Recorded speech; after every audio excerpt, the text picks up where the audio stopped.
Kailangan isa sa puso po natin, ipipil po natin, dadamahin natin, tayo po yung kukunikta, tayo po yung gaground sa pamamagitan po ng ating buong katawan, yung paa natin, at kasama po dyan yung pulso.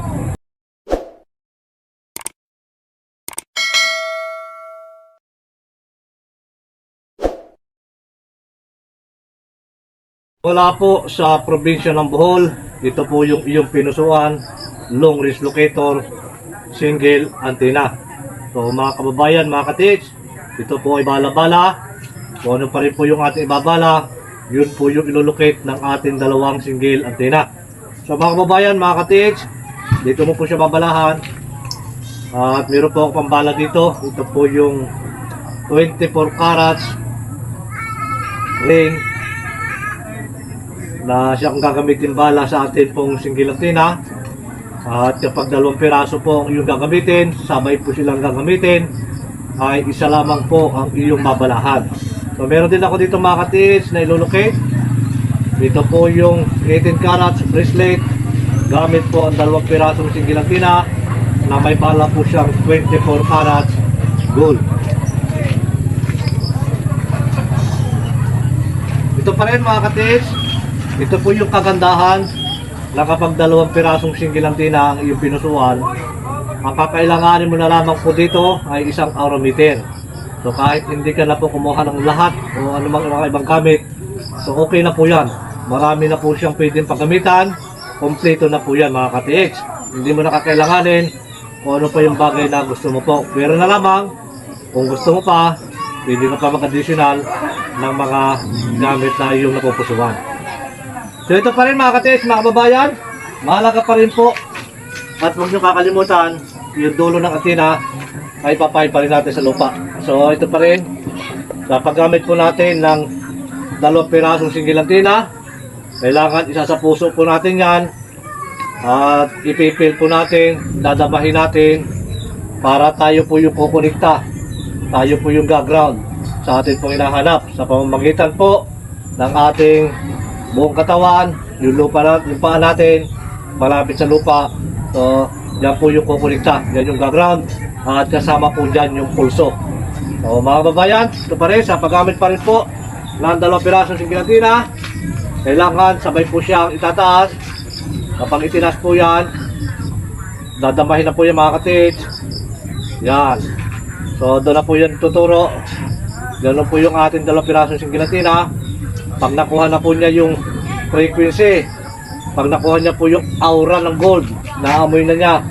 So yan na po yung tuturo ng ating pong dalawang pirasong single antenna. Ayan. So yun yung kagandahan mga katits, na kapag dalawang pirasong single antenna at yung tinapatan, siya ay magkukross. At siya pagka isa lang ginamit mo, siya po ay ikot.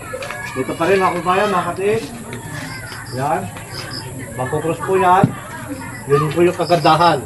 Ibig sabihin yan, nasa tamang tinatapatan mo po yung aura na gold kapag ikaw ay tumapat na doon sa loob ng deteksyon. Kaya mahalaga po katits, na kapag meron kang aurameter, susukatin mo po yung lapat ng deteksyon para alam mo kung ikaw ay nasa loob o nasa labas ng deteksyon.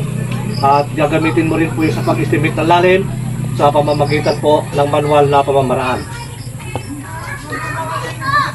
Ito pa rin. Ito pa rin.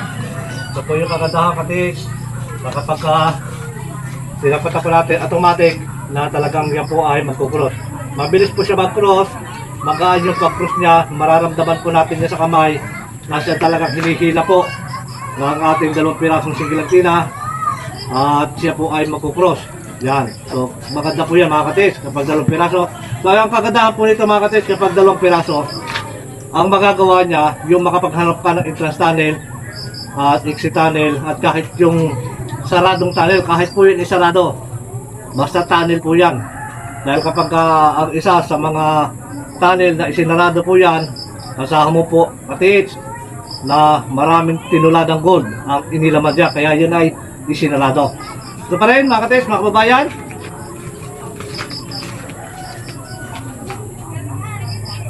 sa paggamit pa rin po natin ng isang pirasong single antenna, yun yung kagandahan. At doon po agad siya tumuturo So hindi po siya nahihirapan at napakaalwan po niya.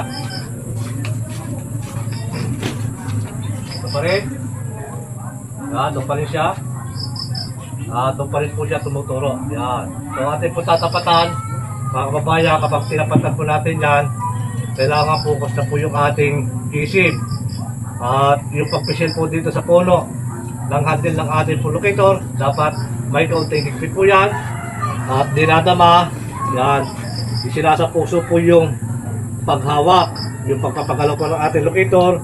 At kapag yan po katiis, ay bumuo na ng frequency, nandiyan na po yung ground, tuloy-tuloy na po yung kanyang pag-ikot. So ganyan siya mga katiis, mga kababayan. Ito po yung pinusuan ng ating katiis mula po sa probinsya ng Bohol. Ayan. Ito po, ganyan po yung frequency. So bagamat ito man mga katiis, ay ngayon po lang i-upload. So medyo na busy po tayo. Pero nandiyan po yung mga video na lalagay po yan, i-upload ko pa rin po yan sa mga katiis po natin na pumusok at ating pong idinidemo. So shoutout po sa lahat ng ating mga kababayan, ng ating mga katiis sa Digos, Davao. Sa lahat po ng ating mga kababayan, mga katiis, maraming salamat po sa inyo lahat.